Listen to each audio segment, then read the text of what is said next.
Hello and welcome to Battlefield 4 News, episode 56. And today we have some more news coming out of the Dragon's Teeth DLC. And this again is mainly from Synthic.com, coming from the files within the game. First of all, we have some confirmation that the guns we thought were going to be in Dragon's Teeth actually are. So here you can see the Unicus 6 on the test range, and also we have the CS5 on the test range as well. And it's the same for the other guns. We now have battle log images for all of those, and the riot shield.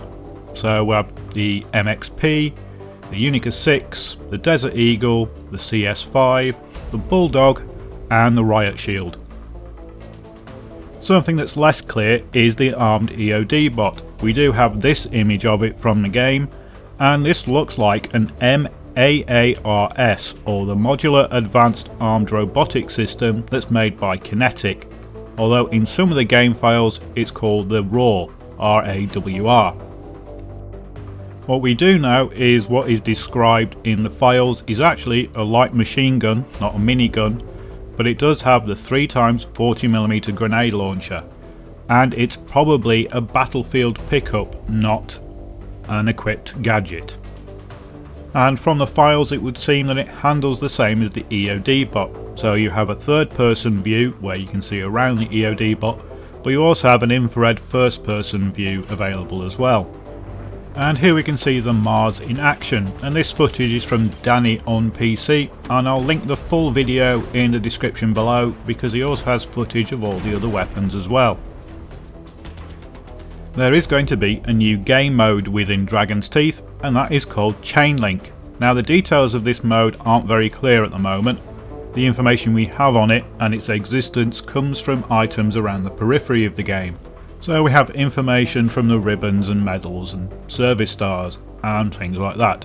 So there is a link breaker ribbon for breaking 4 enemy links, and there is a link maker ribbon for creating 5 links for your team. So the details on Chain Link are pretty limited, but it would seem that there's probably going to be a network of control points, and what you need to do is capture them in order to create a linking chain. And if you capture one of the enemy points, then of course that would break the link. And as with carrier assault mode, there will be a video tutorial for Chain Link, and that will probably come out a week or so ahead of the DLC. We also have details of the weapon assignment. So this is the assignment for the Bulldog. XP3AS02 is just its designation within the files.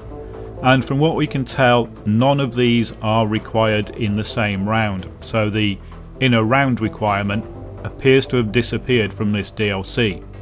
So to get the Bulldog, you need to kill 10 supports as assault, kill 10 engineers as assault, and kill 10 recons as assault. And you'll be able to do that over as many rounds as it takes. XP3AS04 is for the CS5, and for that you need to obtain 2 sniper rifle ribbons, 10 squad beacon spawns on your spawn beacon, and 20 spot assists. And as you can tell from the little icon, these are bronze level assignments, so we don't know what level you'll need to be in game, but the requirement's probably going to be level 30 and for you to have the DLC. Next we have XP3AS03, which is for the MPX, and for this you need to obtain 2 PDW ribbons, form a new link in Chain Link 10 times, and follow 10 squad orders. Because we don't know what's involved in forming a new link in Chain Link, we can't really say how easy or hard this assignment is, but judging by the other assignments all being bronze, I don't think these are designed to be too hard. I think they've realised with some of their other assignments and the criticism they got that putting the weapon unlocks on the really tough assignments was a bit silly. XP3AS05 is for the ballistic shield, and for this you need to obtain 5 saviour kills, obtain 20 suppression assists, and destroy 3 explosives. So again, nothing really that challenging there.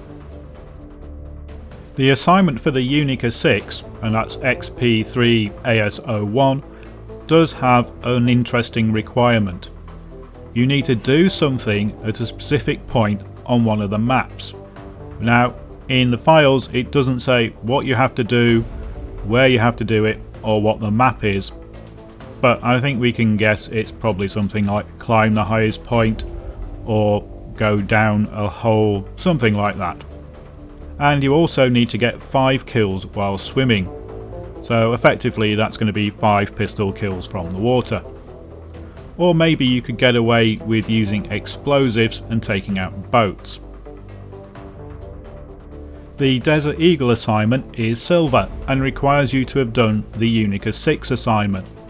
So XP3 ASO 8 for the Desert Eagle, you need to obtain 20 headshots using the Unica 6.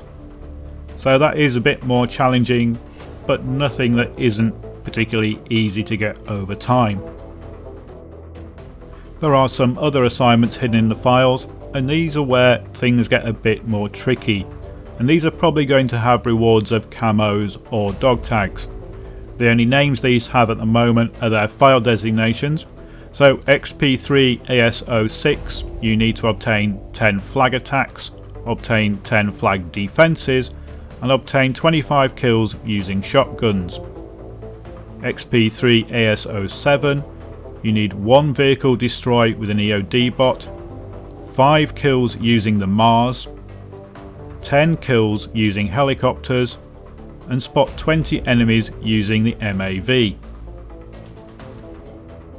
XP3 ASO 9, you need to kill 10 enemies while under suppression, break 30 links in the chain link, and do something specific at point X on map X. And finally we have the usual just play our expansion assignment. So that's XP3 AS10, and you need to spend 10 hours on Dragon's Teeth maps and obtain 100 kills on Dragon's Teeth maps.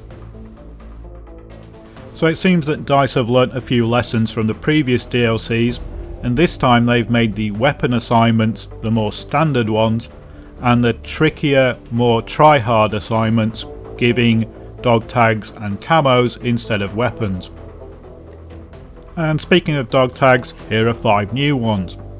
We have a nuclear explosion, we have a goat with an assault rifle, maybe going back to the penned out goat that was in one of the Easter eggs. We have Munchies the Scream with a bomb dropping on it. We have a scout helicopter with a halo.